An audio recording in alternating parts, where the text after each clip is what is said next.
നീ കാരണമാണ് ഞങ്ങളുടെ പൂച്ച ഇപ്പോൾ ഹോസ്പിറ്റലിലൊക്കെ കിടക്കുന്നത്.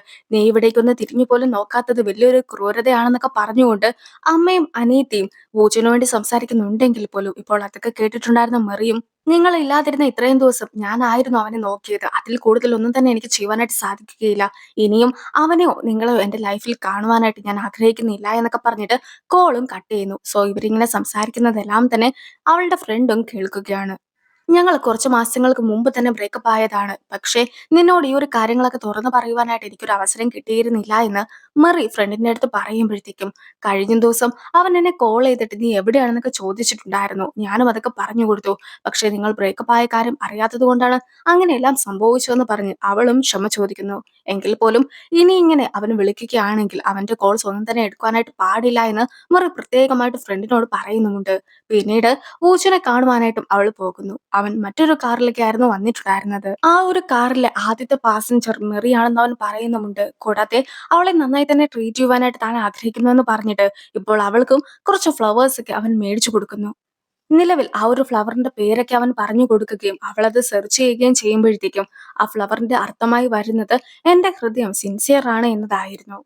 നേരത്തെ ഹാർട്ട് അറ്റാക്ക് വന്നിട്ടുണ്ടായിരുന്ന ആ ഒരു സ്ത്രീനെ ഹെൽപ്പ് ചെയ്തത് കൊണ്ട് തന്നെ ചിൻകുങ്ങിനെയും സെക്രട്ടറിനെയും ഒന്നിച്ച് വിളിച്ചു വരുത്തിയിട്ട് ഒരു ട്രീറ്റ് ഒക്കെ ചെയ്യാമെന്നായിരുന്നു ആ സ്ത്രീ വിചാരിച്ചിട്ടുണ്ടായിരുന്നെങ്കിൽ പോലും ഇപ്പോൾ അവർക്ക് കുറച്ച് അർജന്റ് ആയിട്ടുള്ള കാര്യങ്ങൾ വന്നത് കൊണ്ട് തന്നെ അവർക്കതിൽ പങ്കെടുക്കാനായിട്ട് സാധിക്കുന്നില്ല. അങ്ങനെ ഇരിക്കെ അവർ വരുന്നില്ല എന്ന് മനസ്സിലാക്കിയ സെക്രട്ടറി പെട്ടെന്ന് തന്നെ പോകാനായിട്ട് തുടങ്ങുന്നുണ്ടെങ്കിലും ഇപ്പോൾ തന്നെ നമ്മൾ ഒരുപാട് ഫുഡൊക്കെ ഓർഡർ ചെയ്ത് കഴിഞ്ഞിരിക്കുന്നു. അങ്ങനെ ഇരിക്കെ ഈ ഫുഡ് എല്ലാം തന്നെ എനിക്ക് ഒറ്റയ്ക്ക് കഴിച്ചു തീർക്കാനായിട്ട് സാധിക്കാത്തത് കൊണ്ട് നീ കൂടി എന്റെ കൂടെ ഇരിക്കണമെന്ന് ചിൻകുങ്ങും അവനോട് അഭ്യർത്ഥിക്കുകയാണ്.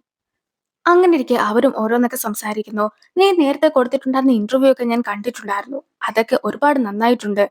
എന്തായാലും കഴിഞ്ഞ തവണ എന്റെ ഫോട്ടോ ഒക്കെ എടുത്തിട്ടുണ്ടായിരുന്ന കുട്ടികളെ നീ പിന്തുടർന്ന് പോയിട്ട് അവരോട് വഴക്കൊക്കെ പറഞ്ഞിട്ടുണ്ടായിരുന്നല്ലോ. കൂടാതെ നിയമത്തിന്റെ വശങ്ങളും പറഞ്ഞു കൊടുത്തു. അങ്ങനെയിരിക്കെ ഇത്രത്തോളം നല്ലൊരു വ്യക്തിയായിട്ടുള്ള നീ എന്തുകൊണ്ടാണ് നിന്റെ ബോസിന്റെ കാര്യങ്ങളെല്ലാം തന്നെ നോക്കിയിട്ട് ബോസിനെ സപ്പോർട്ട് ചെയ്യുന്നത്? നിന്റെ ബോസ് ഓരോരോ പ്രശ്നങ്ങളൊക്കെ ഉണ്ടാക്കുമ്പോഴത്തേക്കും ഫേക്ക് ആയിട്ടുള്ള മെഡിക്കൽ റിപ്പോർട്ട് നീയല്ലേ സംഘടിപ്പിച്ചു കൊടുക്കുന്നത്? അതിന്റെ വല്ല ആവശ്യമുണ്ടോ? നീ നിന്റെ തന്നെ അഭിമാനമല്ലേ ഇതിൽ പണയം വെക്കുന്നത്? നിന്റെ യഥാർത്ഥത്തിലുള്ള സ്വഭാവമൊക്കെ എനിക്കറിയാം. അത് വളരെ നല്ലതാണ്. പക്ഷേ ഈ ഒരു ബോസിന് വേണ്ടി നിന്റെ സ്വഭാവം മോശമാക്കിക്കൊണ്ട് നീ ഇരിക്കാൻ പാടില്ല എന്നൊക്കെ അവൾ പറയുമ്പോഴത്തേക്കും സെക്രട്ടറി അതിനെ മറ്റൊരു രീതിക്കായിരുന്നു കണ്ടിട്ടുണ്ടായിരുന്നത്. അതായത് ചിൻകുങ്ങിന്റെ അച്ഛൻ ആ ഒരു ഹോസ്പിറ്റലിന്റെ തന്നെ ഡയറക്ടർ ആണല്ലോ. അങ്ങനെയിരിക്കെ ജിൻകുങ് ലൈഫിൽ ഒരുപാട് കഷ്ടപ്പാടൊന്നും തന്നെ അനുഭവിച്ചിട്ടില്ല. ഡയറക്റ്റ് ആയിട്ട് എല്ലാ കാര്യങ്ങളും നേടിയെടുക്കാനായിട്ട് അവൾക്ക് സാധിച്ചിട്ടുണ്ടായിരുന്നു. അതുപോലത്തെ ഒരു വ്യക്തി തന്നെയാണ് സിഒയും. സോ അങ്ങനെയുള്ള ആൾക്കാർ പറയുന്ന കാര്യങ്ങൾ കേൾക്കുക എന്നത് മാത്രമേ ഞങ്ങൾക്ക് ചെയ്യുവാനായിട്ട് സാധിക്കുകയുള്ളൂ. അല്ലാതെ ഞങ്ങളുടെ അഭിമാനമൊക്കെ ഓർത്തുകൊണ്ടിരിക്കുകയാണെങ്കിൽ ഒരിക്കലും നിങ്ങളെപ്പോലെ കാര്യങ്ങളൊക്കെ നേടിയെടുക്കുവാനായിട്ട് ഞങ്ങൾക്ക് സാധിക്കുകയില്ല എന്ന് പറഞ്ഞുകൊണ്ട് സിഒവിനെ കുറ്റപ്പെടുത്തുവാനായിട്ട് ചിൻകുങ്ങിനെ പോലും സ്വയമായി കുറ്റപ്പെടുത്തുകയായിരുന്നു സെക്രട്ടറിയും. മെറീനെ വൂച്ചും വീടിന് മുമ്പിലായിട്ട് കൊണ്ടുവന്ന് വിടുന്നു. അങ്ങനെയിരിക്കെ നേരത്തെ എക്സിനെ നോക്കിയിട്ടുണ്ടായിരുന്നത് കൊണ്ട് തന്നെ മെറി അവന് കുറച്ച് ഫുഡൊക്കെ ഓഫർ ചെയ്യുന്നുണ്ടെങ്കിൽ പോലും അവനും ഇതുകൊണ്ടൊന്നും തന്നെ മതിയാവുകയില്ല എന്നും അവന് നൂഡിൽസ് വല്ലതും ഉണ്ടാക്കി കൊടുക്കുവാനായിട്ടും ആവശ്യപ്പെടുന്നു. സോ അവളും അവനെ വീട്ടിലേക്ക് ക്ഷണിക്കുകയാണ്. ഒരാളുടെ ഫ്യൂച്ചർ എന്താകുമെന്ന് അറിയണമെങ്കിൽ അയാളുടെ പാസ്റ്റ് ഒക്കെ അന്വേഷിക്കണമെന്നാണ് ഇപ്പോൾ വൂച്ചു പറയുന്നത്. സോ വൂച്ചുവും കുട്ടിക്കാലത്ത് എഴുതിയിട്ടുണ്ടായിരുന്ന ഒരുപാട് ഡയറീസ് എല്ലാം തന്നെ ഇപ്പോൾ അവൾക്കും കാണിച്ചു കൊടുക്കുന്നു. അവൻ 7 വയസ്സുള്ള സമയം തൊട്ട് അവനും ദിവസവും 1000 പോൺ വീതം സൂക്ഷിച്ചു വെച്ചിട്ടുണ്ട് എന്നും കുട്ടിക്കാലത്ത് നമ്മൾ ചെയ്യുന്ന കാര്യങ്ങളായിരിക്കും അവസാനം വരെ നമ്മൾ ചെയ്യുക എന്നുമൊക്കെയാണ് അവൻ പറയുന്നത്. സോ നല്ല ശീലങ്ങളൊക്കെ തനിക്കുണ്ട് എന്ന് കാണിക്കുവാനായിട്ടായിരുന്നു അവനും ശ്രമിച്ചത്. പക്ഷേ മറിയാകട്ടെ അതിന്റെ താഴെ എഴുതിയിട്ടുണ്ടായിരുന്ന കണക്കുകളല്ലാതെ മുകളിൽ എഴുതിയിട്ടുണ്ടായിരുന്ന ഓരോരോ കാര്യങ്ങളൊക്കെയായിരുന്നു വായിച്ചു നോക്കിയിട്ടുണ്ടായിരുന്നത്.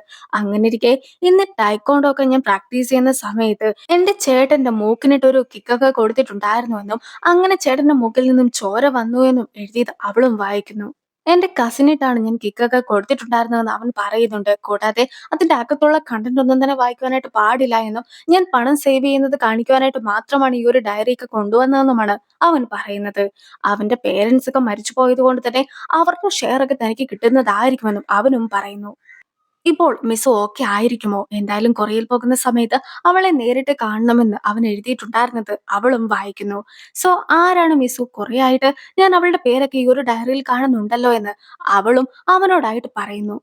ഇപ്പോൾ അവനും ആ ഒരു ഡയറിയൊക്കെ തട്ടിപ്പറിച്ചിട്ട് ഞാൻ എന്താണോ നിന്നെ കാണിക്കാനായിട്ട് ഉദ്ദേശിച്ചത് അത് മാത്രം നീ വായിച്ചാൽ മതിയെന്ന് പറഞ്ഞിട്ട് ഡയറി കൊടുക്കാനായിട്ട് തയ്യാറായിരുന്നില്ല. സോ അങ്ങനെ അവരും ഒരു പിടിവലിയൊക്കെ നടത്തുന്നതിനിടയ്ക്ക് രണ്ടുപേരും ഒന്നിച്ച് സോഫയിലേക്കായിട്ടും വീഴുന്നു. അതേസമയം അവനും അവളെ കിസ് ചെയ്യുവാനായിട്ട് തുടങ്ങുന്നുണ്ടെങ്കിലും പിന്നീട് അവൾക്ക് വിശക്കുന്നുണ്ടെന്ന് മനസ്സിലാക്കിയിട്ടുണ്ടായിരുന്ന അവനും പിന്നീട് ഒന്നിച്ച് ഫുഡ് കഴിക്കാമെന്ന് തീരുമാനിക്കുകയാണ്. സോ അവരും ഫുഡൊക്കെ കഴിച്ച് പിന്നീട് ബിയറും കുടിച്ചുകൊണ്ട് ഡയറിയും വായിക്കുന്നു. നിനക്ക് ഫസ്റ്റ് ലവ് ഒന്നും ഉണ്ടായിട്ടില്ല എന്നല്ലേ പറഞ്ഞത്? പിന്നെ നീ ഈ ഒരു ഡയറിയിൽ എഴുതിയിട്ടുള്ള മിസു ആരാണ് എന്നൊരു ചോദ്യമൊക്കെ അവൾ ചോദിക്കുമ്പോഴത്തേക്കും മിസു എന്നത് അവളുടെ ശരിക്കുള്ള പേരൊന്നുമല്ല. അവളുടെ പേര് എനിക്ക് അറിയിക്കയില്ല. അതുകൊണ്ട് തന്നെ മിസ്റ്റീരിയസ് ഗേൾ എന്ന് അർത്ഥം വരുന്ന രീതിക്കാണ് മിസു എന്ന പേര് ഞാൻ ഇട്ടിട്ടുണ്ടായിരുന്നതെന്ന് അവൻ പറയുമ്പോഴത്തേക്കും അത് കേട്ട് അവളും ഒരുപാട് ചിരിക്കുന്നു.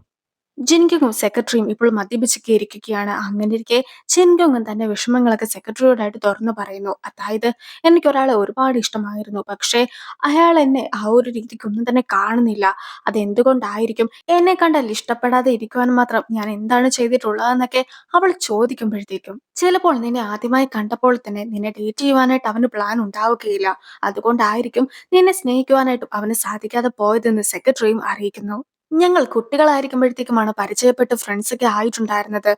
അങ്ങനെയിരിക്കെ എങ്ങനെയാണ് ഒരു ഗേൾ ഫ്രണ്ടൊക്കെ ആക്കുവാനായിട്ട് പോവുകയാണോ അല്ലയോ എന്നൊക്കെ ആദ്യമേ മനസ്സിലാക്കുവാനായിട്ട് സാധിക്കുക എന്ന് പറഞ്ഞുകൊണ്ട് ജിനിക്കും അതിനെ തമാശയായിട്ട് കാണുന്നു. പക്ഷെ നീ ഉദ്ദേശിക്കുന്നത് പോലെ ഒന്നുമല്ല കാര്യങ്ങൾ. കുട്ടികളായിരിക്കുമ്പോൾ പോലും നമുക്കും ഓരോരോ പ്ലാൻസ് ഒക്കെ ഉണ്ടാക്കും. സോ അവന് നിന്നെ ഒരു ഡേറ്റ് ചെയ്യുവാനായിട്ട് പറ്റുന്ന രീതിക്കുള്ള ആളായിട്ട് കാണുവാനായിട്ട് സാധിച്ചിട്ടുണ്ടാവുകയില്ല. സോ ആദ്യമായിട്ട് നിന്നെ കണ്ടപ്പോൾ തന്നെ അതും അവൻ തീരുമാനിച്ച് കാണുമെന്നൊക്കെ പറഞ്ഞുകൊണ്ട് സെക്രട്ടറി സംസാരിക്കുമ്പോഴത്തേക്കും കുട്ടിയായിരുന്ന സമയത്ത് പോലും അവൻ എന്നെ ഇഷ്ടമല്ലായിരുന്നു എന്നാണോ നീ പറയുന്നതെന്ന് ചോദിച്ചുകൊണ്ട് ചിൻകുങ്ങു ആകെ വയലന്റ് ആകുന്നു. പിന്നീട് അവളും ഒരുപാട് കരയുന്നുണ്ട്. ഈ ഒരു സമയത്ത് സെക്രട്ടറിയുടെ കാറൊക്കെ വരുമ്പോഴത്തേക്കും ജിൻകുങ്ങും ഓടി ആ ഒരു കാറിനകത്തേക്ക് കയറുന്നു. ശരിക്കും ജിൻകുങ്ങും മദ്യപിച്ചിട്ടുണ്ടായിരുന്നത് കൊണ്ട് തന്നെ ജിൻകുങ്ങിനെ മറ്റൊരു ഡ്രൈവറിനെ ഏൽപ്പിച്ചിട്ട് പോകാമെന്നായിരുന്നു സെക്രട്ടറി കരുതിയത്. പക്ഷേ അങ്ങനെ ഒരു ഡ്രൈവർ വരാതിരിക്കുകയും ജിൻകുങ് സെക്രട്ടറിയുടെ കാറിലേക്ക് കയറുകയും ചെയ്യുന്നു. കൂടാതെ ജിൻകുങ്ങിനെ പുറത്തിറക്കുവാനായിട്ട് അവൻ ശ്രമിക്കുന്നുണ്ടെങ്കിൽ പോലും അങ്ങനെ സാധിക്കാതെ വരുമ്പോഴത്തേക്കും എന്നാൽ അവളെയും കൂട്ടിക്കൊണ്ട് പോകാമെന്ന് സെക്രട്ടറിയും തീരുമാനിക്കുകയാണ്.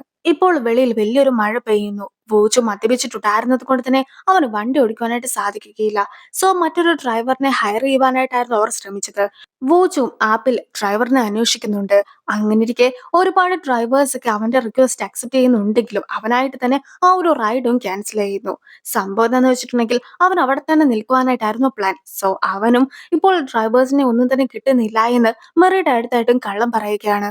ഇപ്പോൾ ഡ്രൈവറിനെ കിട്ടാത്തത് കൊണ്ട് തന്നെ ഒരു കാര്യം ചെയ്യുക, നീ ഇന്ന് ഇവിടെ കിടന്നോ, അല്ലെങ്കിൽ തന്നെ ഇവിടെ ഒരുപാട് റൂംസ് ഒക്കെ ഉണ്ടല്ലോ, ഏത് റൂമാണോ നിനക്ക് ഇഷ്ടപ്പെട്ടത് ആ ഒരു റൂമിലൊക്കെ നീ കിടന്നോ എന്ന് മെറി വൂച്ചുവിനോടായിട്ട് പറയുമ്പോഴത്തേക്കും വൂച്ചുവും റൂമിലൊന്നും കിടക്കേണ്ട ആവശ്യമില്ല എന്ന് പറഞ്ഞിട്ട് അവിടെ ഉണ്ടായിരുന്ന സോഫയിൽ തന്നെ കിടക്കുവാനായിട്ടായിരുന്നു ശ്രമിച്ചത്. എന്തായാലും മെറി അവന് ഡ്രസ്സൊക്കെ ചേഞ്ച് ചെയ്യുവാനായിട്ടുള്ള മറ്റൊരു ഡ്രസ്സുമായിട്ട് എത്തുമ്പോഴത്തേക്കും അവനും ഉറങ്ങിയിട്ടുണ്ടായിരുന്നു. മെറിയും പിന്നീട് അവന് പുതുപ്പിച്ചു കൊടുത്തതിന് ശേഷം അവൻ ഉറങ്ങിക്കിടക്കുന്നത് നോക്കി കുറച്ചു നേരം അവിടെ തന്നെ ഇരുന്നിട്ട് പോയി കഴിയുമ്പോഴത്തേക്കുമാണ് അവനും ഉറങ്ങിയിട്ടില്ലായിരുന്നു എന്ന് കാണിക്കുന്നത്. മെറിയും വൂജും രണ്ടിടത്ത് കിടന്ന് ഉറങ്ങിയിട്ടുണ്ടായിരുന്നത് കൊണ്ട് തന്നെ സാധാരണഗതിക്ക് കപ്പിൾസ് ഒക്കെ വഴക്കുണ്ടാക്കി കിടക്കുന്നത് പോലെയാണ് തനിക്കിപ്പോൾ ഫീൽ ചെയ്യുന്നതെന്ന് മെറിയും ഓർക്കുന്നു.